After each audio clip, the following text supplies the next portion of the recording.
Welcome, golf fans, pursuers of knowledge and the almighty dollar. This is your golf guru bringing you the 2022 AT&T Byron Nelson.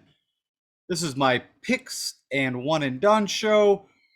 I'm going to go down and break down all the analysis on the players. I will give you my summary of my top 15 picks.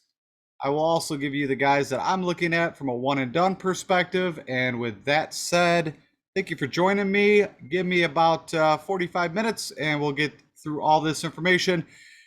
Hopefully give you an edge to the guys that you want to play from a DFS perspective and maybe even some final bet ideas. Okay, let's talk some golf. All right, so yesterday I went over in my preview show, of course, my skill set that we're looking for from a player.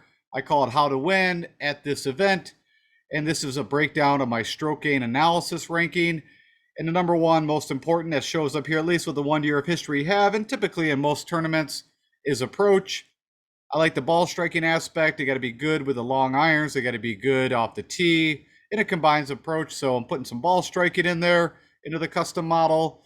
I actually switch a couple of these. So instead of off the tee, because I'm not really concerned about fairways as much as I am the distance, because these are some really wide fairways, and the rough, as shown, is not very penal. Again, what I saw, I finally did get the superintendent sheet.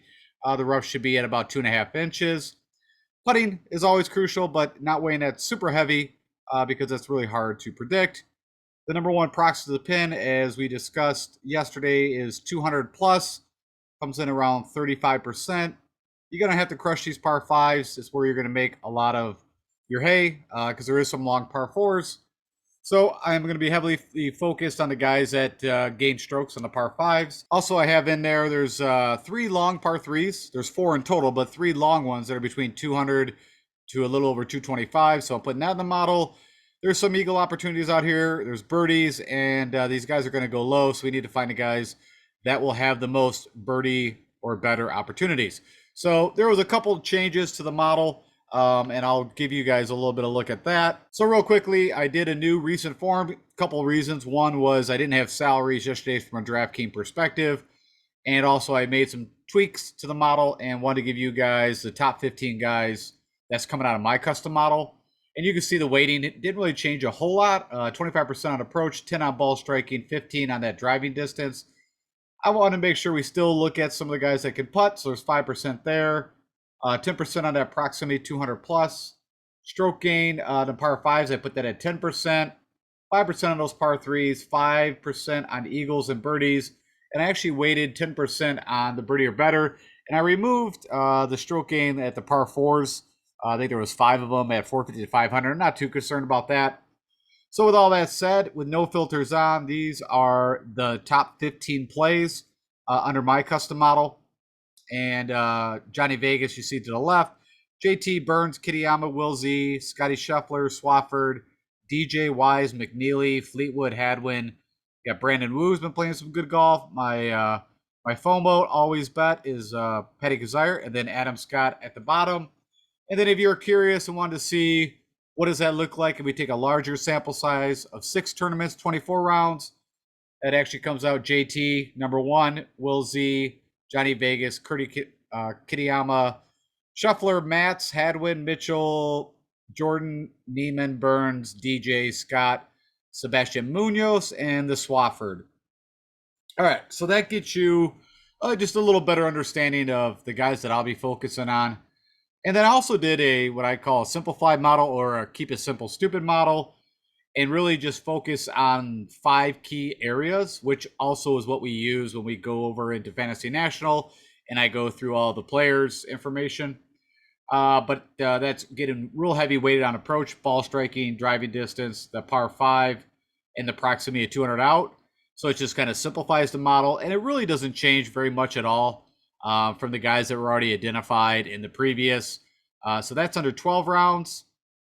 And then I did it again for 24 rounds with that simplified model. And it might move a guy or two a little bit up or down, but really no one, maybe Luke List pops in there. There's my Austin Smotherman, Joaquin Neiman. So there might be a few names. Killer Keith, I don't think he made it. So if you take a larger sample, Killer Keith gets brought in.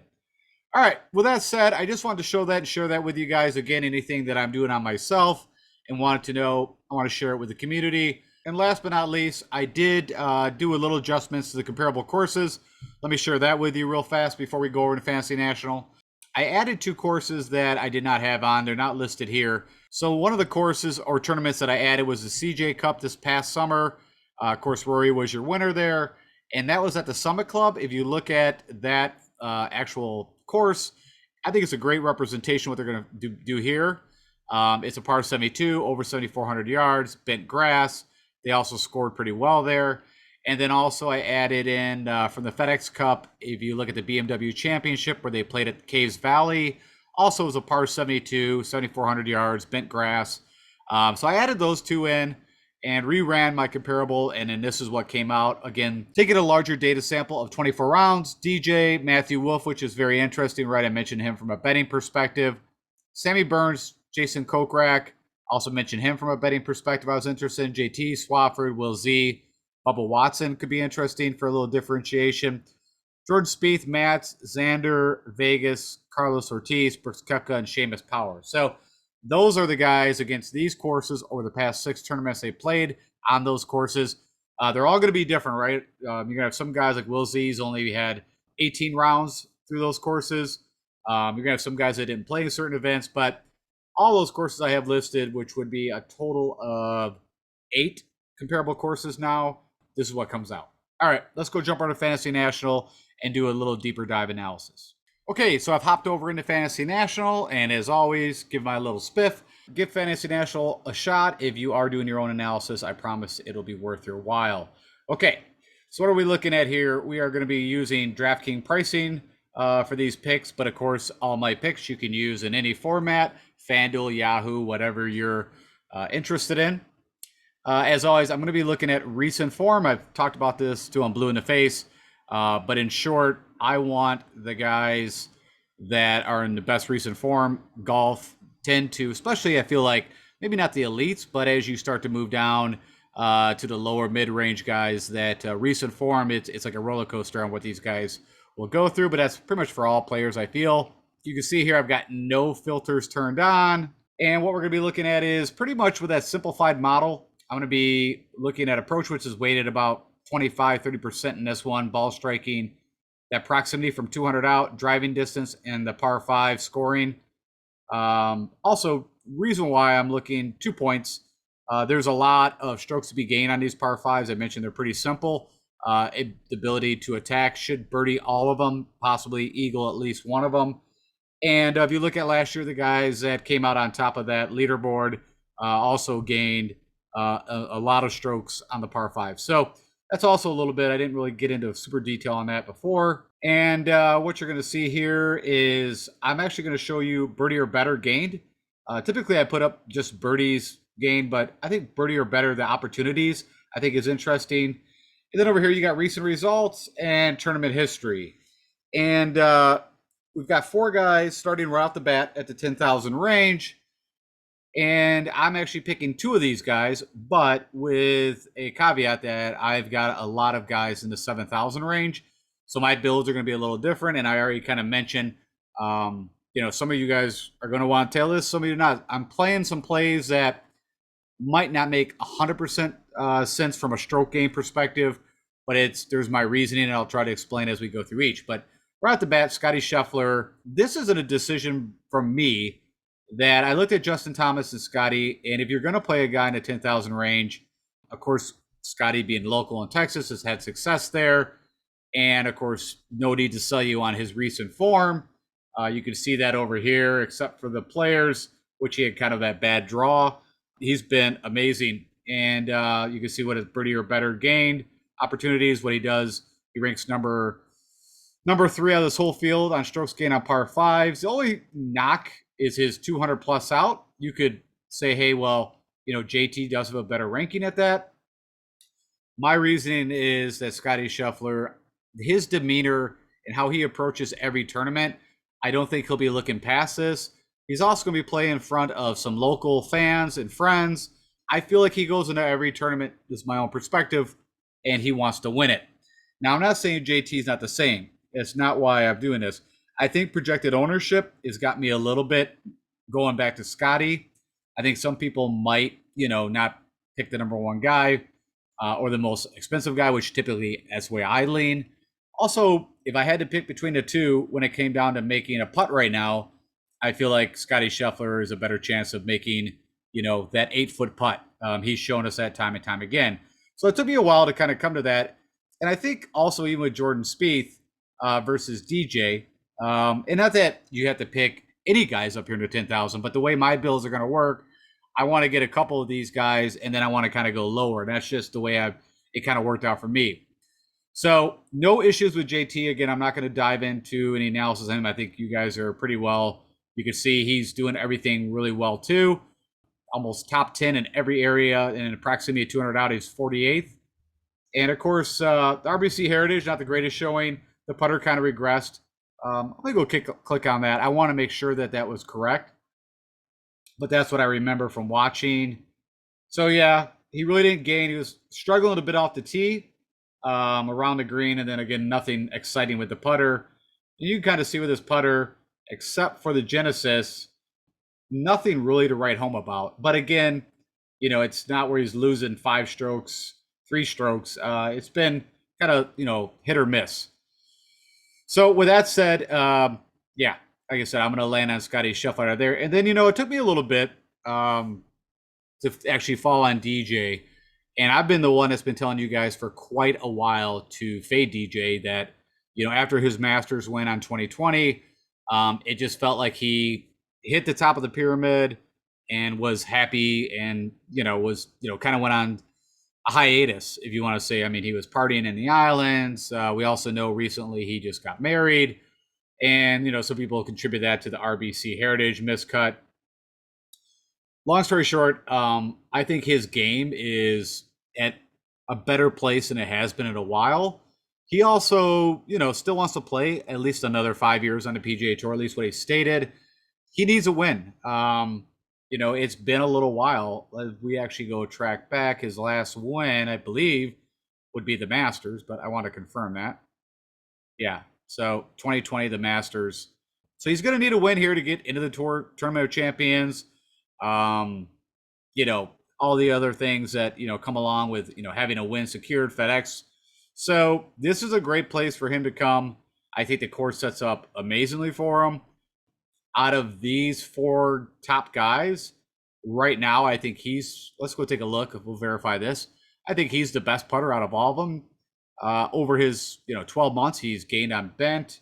Let's just go see recently. So he's had a little mishaps. I mean, he gained 5 strokes at the Players, lost 2. And remember, when you're looking at this is a cumulative over the 4 rounds. And the RBC, that was just 2 rounds. And then the Valspar would have been 4 rounds. And, but he also had this stint here.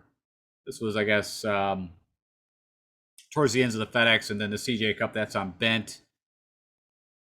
So let's take a look at that. I'm curious, just off the top, where he's had some of the successes, what the grass types would be. And I'm just looking at these. Also, he destroyed, I think, the BMW. Let me see. Kind of getting off task here, but just I want to see what he did at Caves Valley. So it would be this one right here. Yeah, that was the par 72 bent I was talking about. He ended up, 6? Is that what I said? Apologize. Things kind of flipping around me. Yeah, right here. So 6th place. He gained 6 strokes on those greens. Okay, so anyways, I don't think, again, that I have to sell you on any of these guys, but that is my decision. And then Jordan Spieth, I feel like he backed into that win. Well, I don't think he did. He did back into that RBC Heritage win. Everybody else just kind of sloughed it off that had chances. Now, it's a win. I'm not taking anything away from it. When all said and done, he's shot the lowest score, but it didn't wow me. I didn't feel like, oh, wow, he dominated that field and really came out and earned it. And you could see out of his, last 5 events, he's got 2 missed cuts.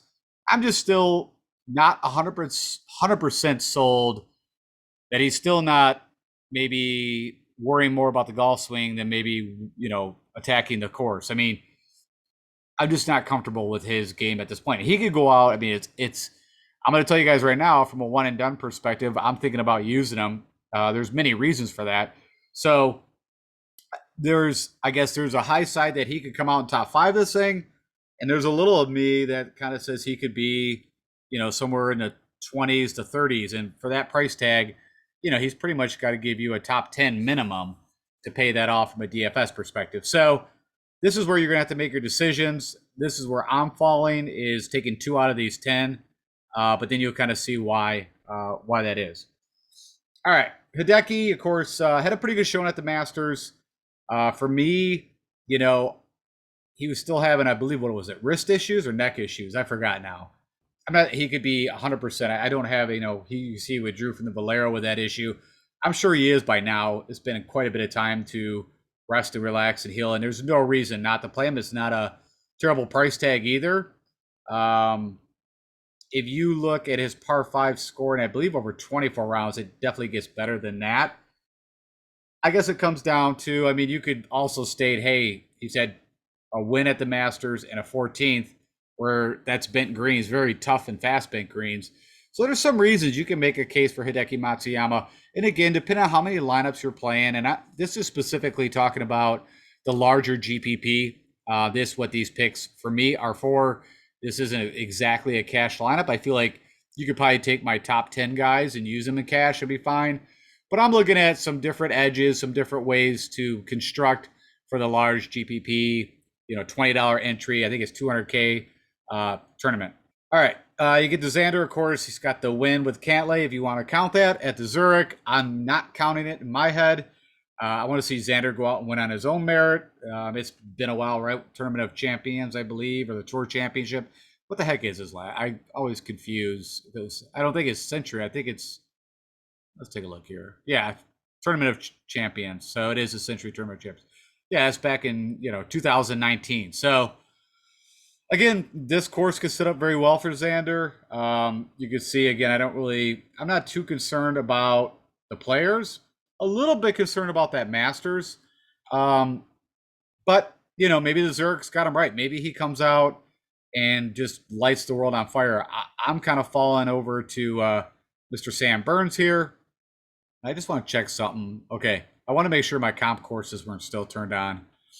Of course, Sam Burns had an amazing recent history with the win at the Valspar. Of course, he had a great finish here last year. I mentioned that yesterday, that he was your leader going in, 54-hole leader going into Sunday morning. Kind of messed up a couple of the first holes and then, did make a comeback. But you see, over the last 3 tournaments he's played in, remember that, he's actually leading this whole field in strokes gained on par 5s. Of course, he's got the distance. Now, his driver, what you're not seeing here, his driver has gotten a little wayward, but he's got the distance, 25th in the field.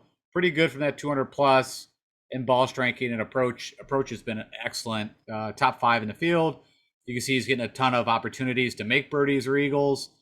So that is a lot of the reasoning. Of course, also a bit of my plays are I'm just kind of decide I'm going to play the guys that I like, that I want to play. This tournament for me is a little bit different. I feel like it's who can go the lowest, and I know from playing a ton of Showdown who can tend to go to lowest, at least from round to round. Of course, he's got the back-to-back wins at Valspar, Sanderson Farms, so he's a 3-time winner, which, of course, he just recently had Mr. Max Homa just top him on that. And I'm not showing, I guess I should do this. Let me do that for you guys, because there is 1 year of history we can look at. So if you're curious, Scotty Scheffler did play here last year, ended up T47. JT played here, didn't play. That's Trinity Forest, so forget that. DJ, don't worry about that. But you can see at least when he's in Texas, has done pretty well.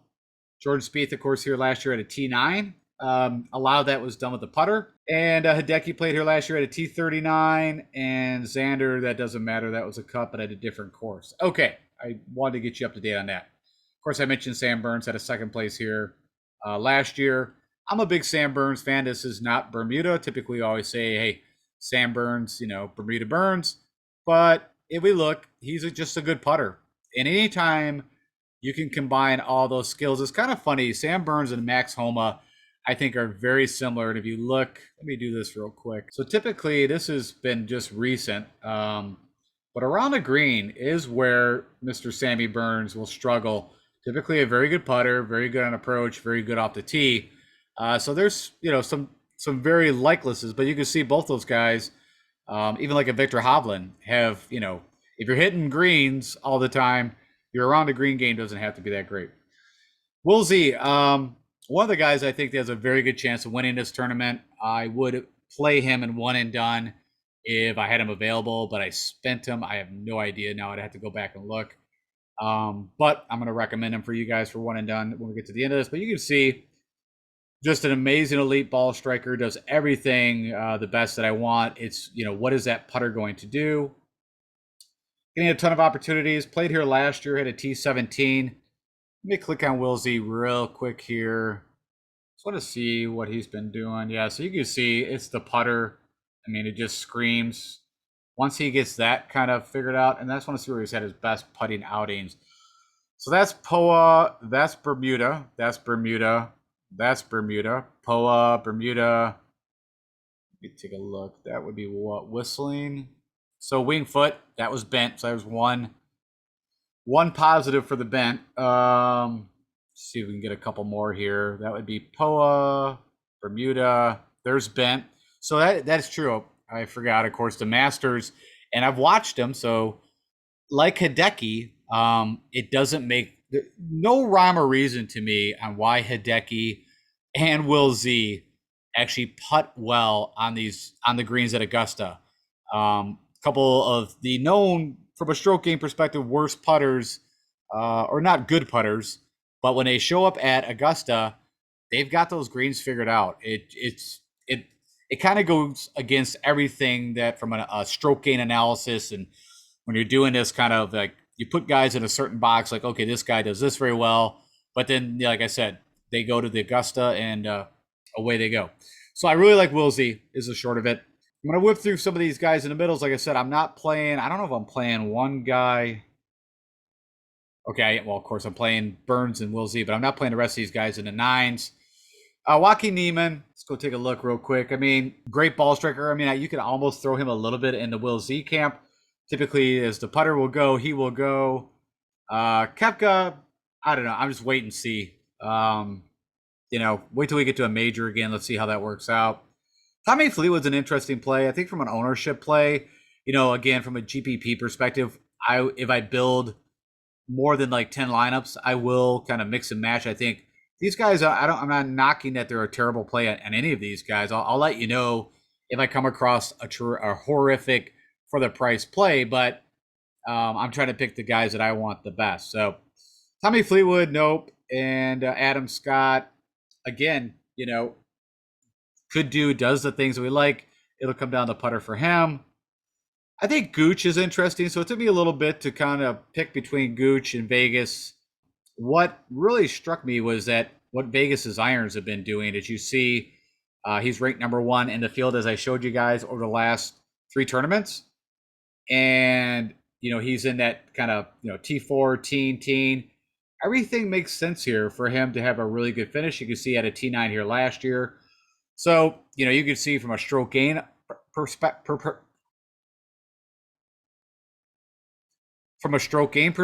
everything beats Gooch. I don't think in one area that Gooch actually outscores. I guess that Proc's 200 out by just a hair. You can see the birdie or better. I'm a Gooch fan, but I'm going to go with all the information I'm seeing, and it just makes sense to me. And Kokrak should actually be highlighted because I am playing Jason Kokrak. So now you can see from a modeling perspective, it doesn't really say to play Jason Kokrak. He has not been in the best form. This is a pure what I know Jason has done on bent greens and what he does in Texas. Of course, he won the Colonial, and this doesn't really count, but he had a 4th, at Trinity Forest, so don't worry about that. It was nice to see. He had a pretty good show at the Masters, at the RBC, but this course should suit him perfect. So I'm not as concerned.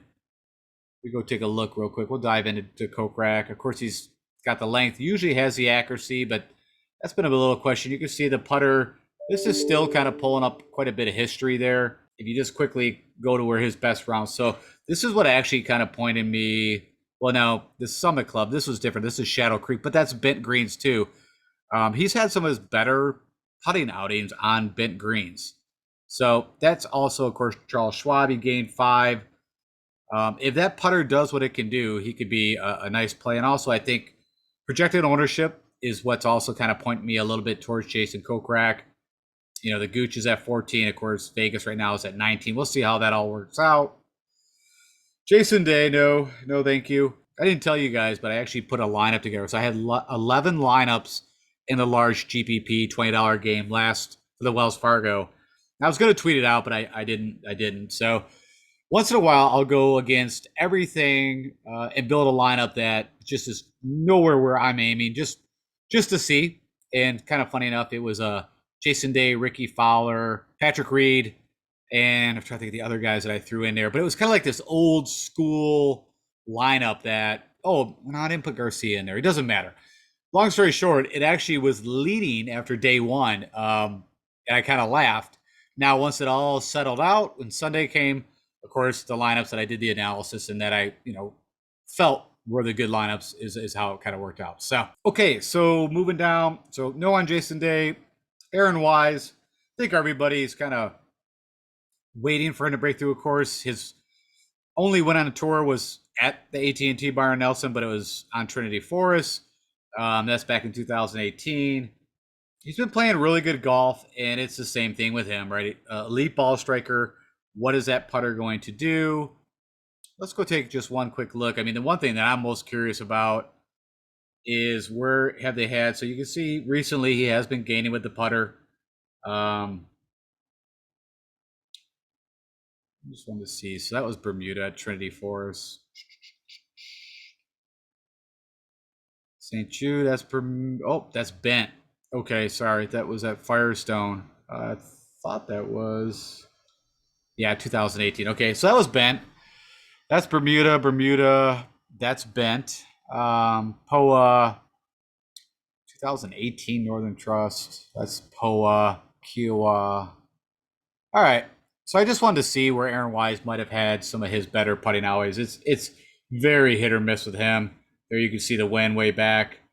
I had a T55 here last year, so it did not work out so well for Mr. Aaron Wise. So I think I'm going to kind of make a decision when it comes to ownership. Right now it's really high, and I don't know. I almost rather bet him, and maybe when it all says and done, right now he's on my top 15. I'm just letting you know that I might make a change. I don't know. He's the one guy from an ownership perspective that I could see at least limiting. I'll put it that way. But right now, I want to play him. I'm going to play him. It just might be limited if this gets up a little crazier. Okay, Adam Hadwin. This took me a little bit because a lot of the guys that I'm leaning towards are more, I would say, towards the Bombers that could really take advantage of these par fives. But funny enough, over the last 3 tournaments Hadwin's played in, he's still gaining. He ranks 8th on these par fives. The 200 plus, that's a little bit of a concern, but you can see he's getting a ton of opportunities to make birdies or eagles. I really like what he's doing from an approach and ball striking. So it kind of took me a little bit back and forth. You can see a T4, Valero, Valspar, all big boy courses right there. The players had a good showing. So, I mean, he's acting like he's trying to win again. So, and then you can see that's older. So don't really be concerned with that. Let's go click on Adam Hadwin for just a real quick second. You see 294, very accurate. Bent over his last 12 months has been his second best putting surface. He's had kind of a couple bad putting out, not bad, but not gaining, which he does. I just want to, again, click and just see if we see anything that stands out. I just want to see here. That's Torrey Pines. That's going to be POA. Bermuda. So there's Bent. That's a long time ago, but he gained 7 strokes. POA, Bermuda. That's Bent. Gained 6 strokes at the TPC Twin Cities. East Lake is Bermuda. So I just want to confirm that. I remember most of the surfaces, but some I had to always double check. Where are we at here? POA, Bermuda.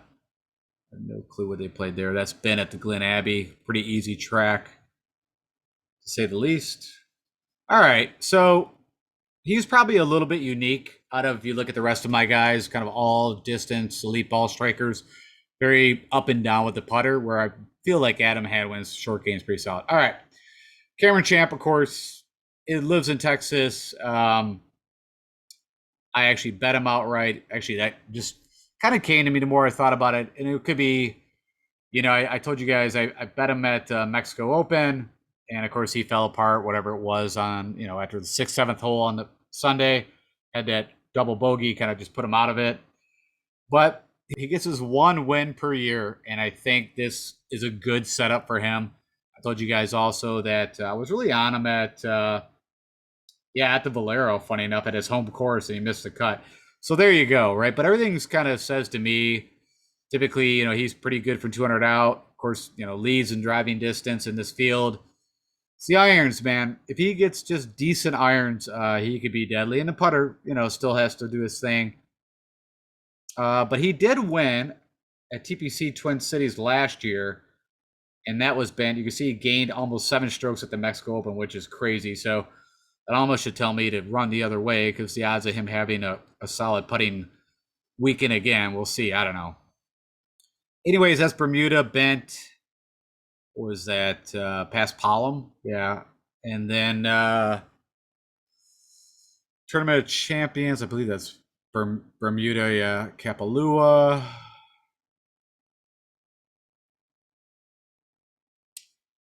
RSM's Bermuda, POA, Bermuda. TPC Southwind's Bermuda. So he's had most of his showings, but again, I know he did one time, did pretty well. All right, Seamus Power.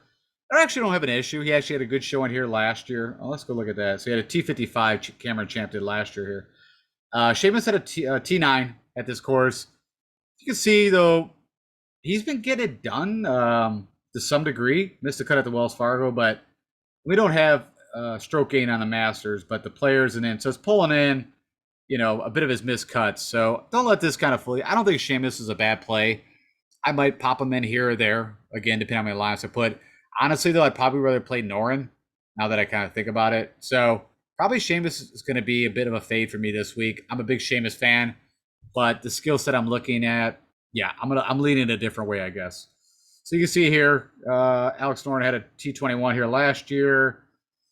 Been doing well. Had a T5 at the Honda, T12 at Valspar. You can see everything looks pretty good here. The proximity of 200 out, little shaky, but he's gaining on those par fives. He's 6 in the field, so there's some positives there. One guy I didn't really think I was going to end up on, but I like Matt McNeely here. You can see again he's getting a lot of opportunities. He is trying to also crack through to get his first win. I think the season's been a lot of first-time winners. I mean, except for Scheffler, who's won now multiple times. He was a first-time winner, but he's not spreading the wealth around to the Willsies and McNeelys and whatnot. But I like. I was at one time kind of keeping Matt McNeely on shorter, to some degree, courses on the West Coast. I've opened up my horizon and know that he hits the ball. I think 310 average, 304. I think he's even longer than that. Very accurate. Pretty good putter. You see, as around the green, so he kind of falls in that Max Homa, Sammy Burns, that great ball striker, pretty good putter. Last great putting out was at the Genesis on POA, where he had that 7th. Let's see here. I want to do. Let me do this. I want to see where he's got some good bent background. This Northern Trust was that TPC Boston. I don't know what the type of surface is there. I would guess that's bent. I mean, that's Midwest-ish, right? I mean, I don't know. I don't know for a fact. I'd have to look into that.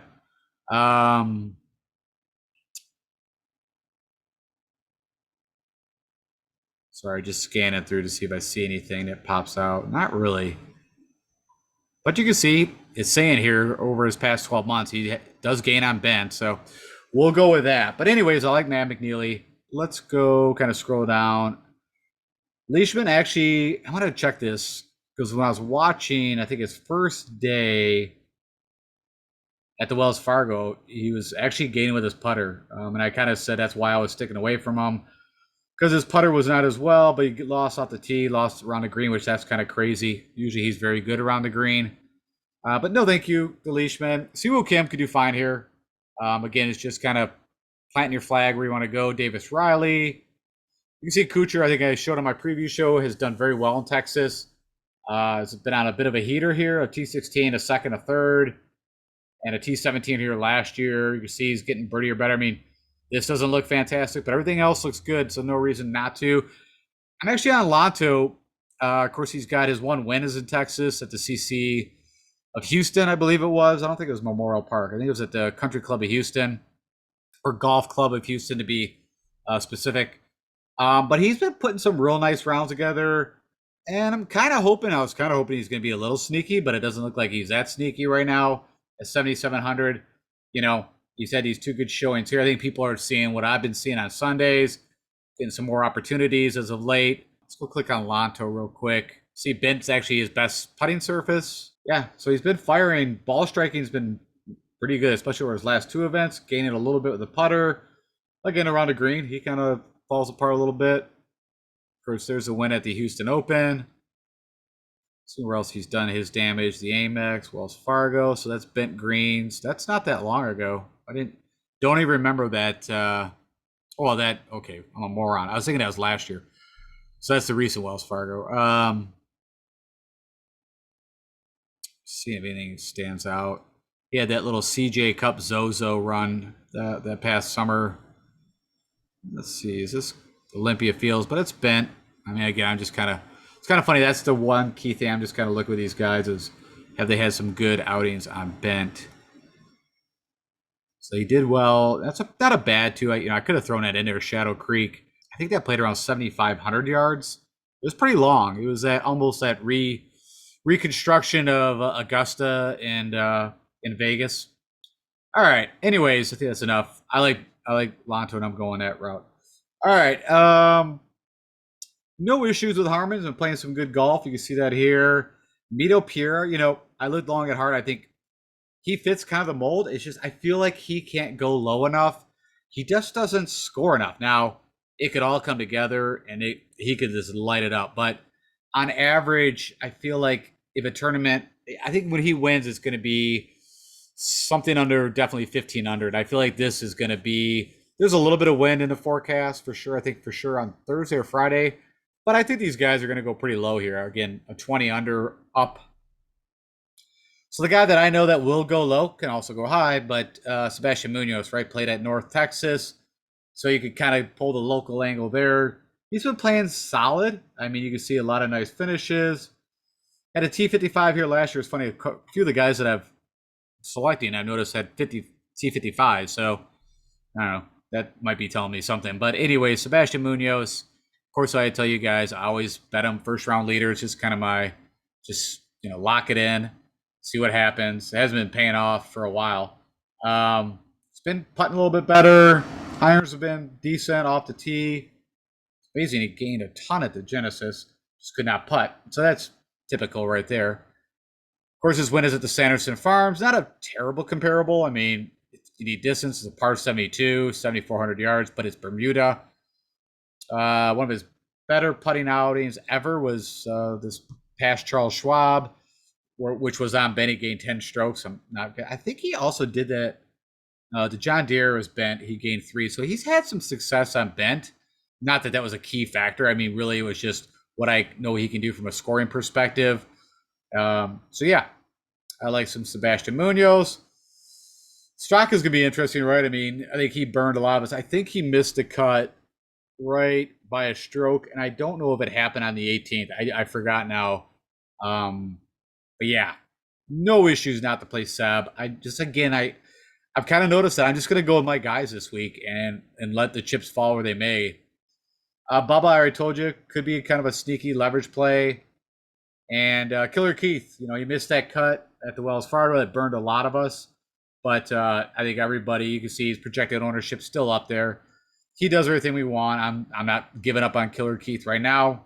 He goes back-to-back missed cuts. That's but with that weather that they dealt with at Wells Fargo. And it wasn't, I mean, you could definitely take advantage of length, but it's not Quail Hollow where you can just bang it. And if you miss it, yeah, you might have to mess around with a tree. But at that TPC Potomac, I'm gonna keep screwing it up.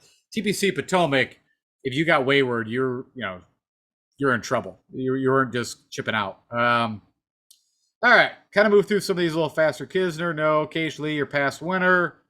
Seabez, no. Ryan Palmer, he's kind of my flavor. I like Ryan Palmer. He's had such a bad time with the putter, and he's put, having that one really nice round. But of course, he's a local. He can go low. I like to play him in Showdown, but for a 4-day tournament right now, I can't do it. Maybe I'll put together an all Texas squad, and he'll be in there.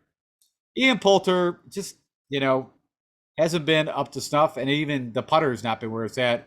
So I'm going to go Kurt Kitayama. You can see he ranked third in my model. Everything was kind of screaming him. You can see the par fives, maybe not taking so much advantage of, but everything else, it's had a pretty good little run here. Backed it up with Wells Fargo, the Mexico Open. It's getting a lot of birdie opportunities. He's pretty new, right? I mean, off the corn, so I don't know what we're going to have. I just want to take one quick look. Bermuda, Paspalum, and this PGA, that would be what, Harding Park? So that's been, it's funny, I always, my mind think that would be POA, right? Because that was California, but it is bent. So to throw that out there.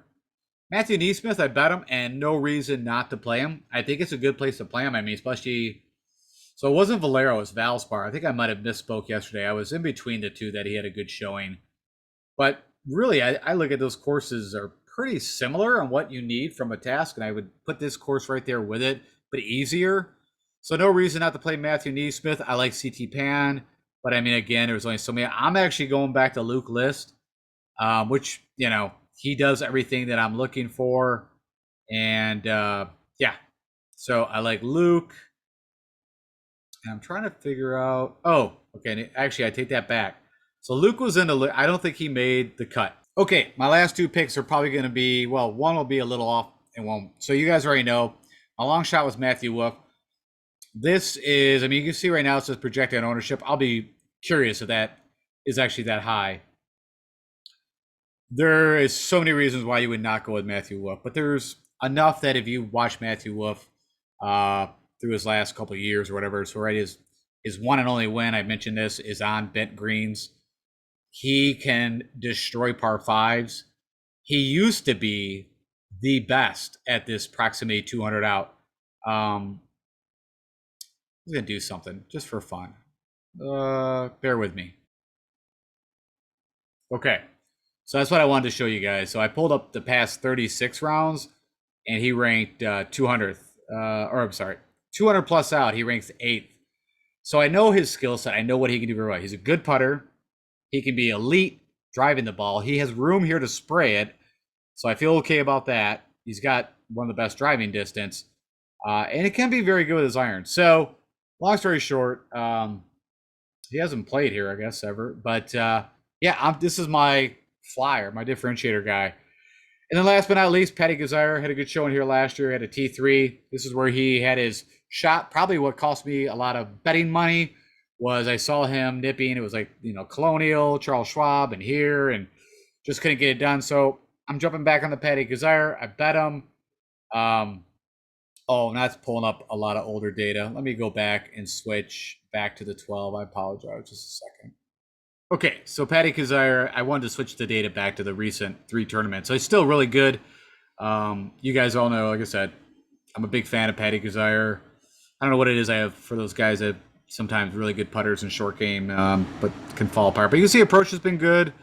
Ball striking, been, good from 200 out, taking advantage of the par 5. So hopefully he didn't get it done last year, but maybe he'll get it done this year. All right, that's enough from the analysis side. Let's go jump back and wrap this up. Okay, so with that said, let me give you my top Fab 5 picks that I'm going with for the AT&T Byron Nelson.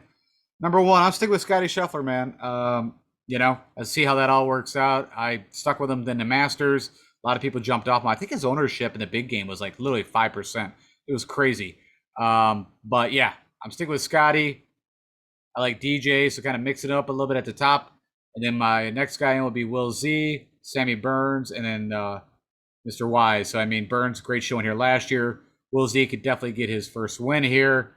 And Aaron Wise has been just, so I don't think there's any issues with these. I mean, you could go different ways, but that's my top 5 going in. And again, I'm looking at this from a cumulative of my 15 picks because you say, well, you can't play that 5 guys. I know that. Of course, I'll be mixing in with these guys. So you got Johnny Vegas. I'm looking for some distance. Cam Champ, same thing. Mad McNeely, Kokrak, and Munoz. So I think Munoz can just go low. I think he can hang if it gets to that 20 under. Kokrak, is one on Bent, one in Texas, and I just like his putter. I mean, I like his game, but I also really like his putter. Same with Mav. I think he's got the all-around, kind of a little bit like a Will Z. Champ is going to be very, he can miss the cut, or he could go and hit up a top 10 or even win this thing, no problem. So a little bit different on that side. And like I said, if you kind of price these guys out, they should be, most of them kind of falling into upper 7s, lower 8s or whatever. And then same with these guys. These guys are all kind of in the 7 range. So you got Matthew Wolf, which, could totally blow up in my face, but I saw a glimmer of hope, and we're getting them cheap. And I like buying a stock. If you can get that value for cheap right now, I'm going to jump on it and just hope that he starts to get his confidence back, starts to score a bit, and away he goes. Lanto Griffin's been playing great golf. I'm a fan of Lanto, right? I told you guys a while ago. Lanto and Munoz, I was around when they first, in Tringali, first just came out and started to, buzz. I was on them, and so I always maybe got a little bit of a kindred spirit. I like to play. Killer Keith, right? I'm not giving up on him yet. And there's my Brokeback pick. And then Kurt Kitayama, a little new for me to pick, but I like his skill set. Could do very well here. And that sums that up. Oh, and then my one and done. Didn't know that these were going to build. All right. So pretty much, of course, my whole top 5. And then Jordan Spieth. Right now, as I told you, I have already spent. So I'm keeping Scotty. For me, I'm going to keep him for the majors. I spent Will Z. I have DJ. I guess I'm keeping him for the majors right now. Sammy Burns, I spent when he actually won at the Valspar. I do have Wise still. So these are the guys that I'm looking at. I think, like I said, right now, I think I'm going to go with Jordan, even though I'm not picking him. But from a one and done perspective, I think this is where I want to use him. I don't see a major that I'd want to play him at. And we've kind of getting, and I don't even think of him that much. Well, he did well at the Charles Schwab. So neither here or there. It is Texas. I think I'm going to play him one and done, but that's where I'm leaning. All right. With that said, that is my pick show and one and done. I hope that helps you guys out, gives us an advantage. I am excited to see how this plays out. Like I said, I don't blame you guys if you want to go a little different path this time. Like I said, a lot of these guys I'm playing for a lot of different reasons. It's not all about the stroke gain. It's guys that I like, I know. And this is a tournament. I've kind of done this when I went to the Shriners. When I go to these, almost like a putting contest, I go with my guys that I like to play in Showdown. Those are a lot of them. And we'll see how it all works out. Hey, do me the honor. Click that like button. Share us with anybody else. If you're not a subscriber, please subscribe. And as always, like I said, follow me on Twitter, and I will, if you ask me anything on there, I will definitely respond, or on YouTube comments. And of course, I tweet out anything I get from the PGA Tour. Make sure you guys are up to date. And also, if you noticed, they did add whatever, I think it's called a super thank you. So I'm not telling you guys, but if for some odd reason you would like to donate to the cause, go ahead and hit that super thank you. Much appreciated. And hey, thank you guys for watching. I will talk to you guys tomorrow where I put out my Before the Lock show. You'll get ownership projections there. We're going to talk about weather. We're going to talk about my top 5 cheapie plays. I will check out the pressers. Anything you guys need to know before the lock, I will tell you that tomorrow on the show. All right, guys, take care.